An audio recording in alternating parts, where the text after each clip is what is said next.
likushaya ekhanda uze naba kubingelela uthi uhluleka nje ukuphendula uthi mawuphenduka abanye abantu bazathi usinaks umuntu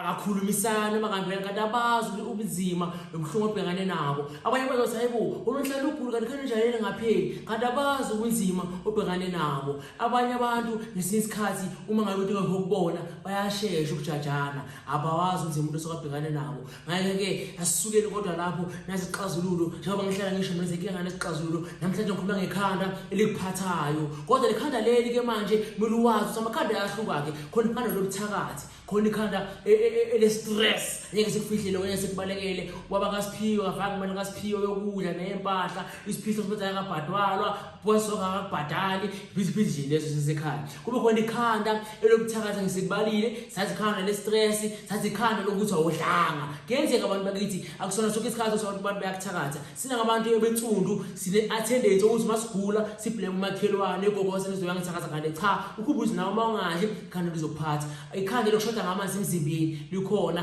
liyaphatha nalo amakhanda ahlukahlukana nokuhlukana kwawo ikhanda lamehlo bona ngabe unenkinga yamehlo ikhanda lakwazi ukuphatha ziningi izinto ezingayenza ukuthi uphathwe ikhanda abantu bakithi ikhanda lamadlozi umntana wamadlozi umntana onesipho uyazazi kodwa uyabaleka awufuni ukuthwasa noma uyafisa nje ngoba uhlula amandla okuthwasa awuna direction nayi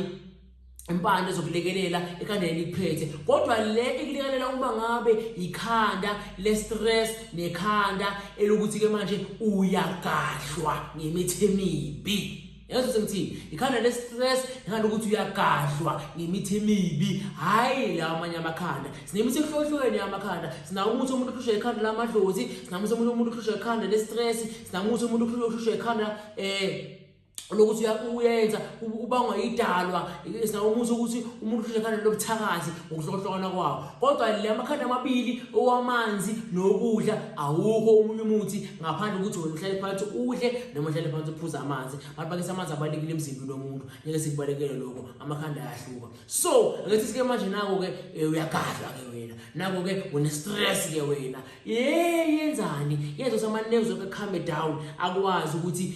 alekelele i-function nomzimba wakho ngoba ukuze uphathe ikhanda usuke uma-nerves akaphakeme igazi lakho lingakwazi ukusukuletha ngendlela ekahle umzimba wakho ungakwazi ukufushela ngendlela ekahle bese uzipain headache kuthiwa ikhanda now uyenza njani lesi sike manje nawo uyagadla kodwa wazi ugadla ubani kodwa yalizo ikhanda losinane ikhanda lesiyasolisa angeke ngidlile ngiphumulile okunye futhi ikhanda lokungalali ikhanda lani lokuthi ukhathele ngeke sike udlile uphumulile ukwenze konke kodwa ikhanda lesiyakuhlupha yini inkinga obvious khona lokushaya ngemithi emibi abantu bayabulawa ngekhanda abantu bakithi nami ngizenze emsulu nami ngiyakususa ngekhanda mawubhethe kodwa sikho isuseni silapha kulapheni uma ngabe ikhanda lakuhlupha ke manje kodwa awunada nje uzingabe lali usulobuthakathi naye impande yatholakala uthi Holy Snafe ikhandwa yithina noma uyibona ibhaliwe yamacala solutions ikhandwa la ekhaya lempande njengoba uyibona ibhaliwe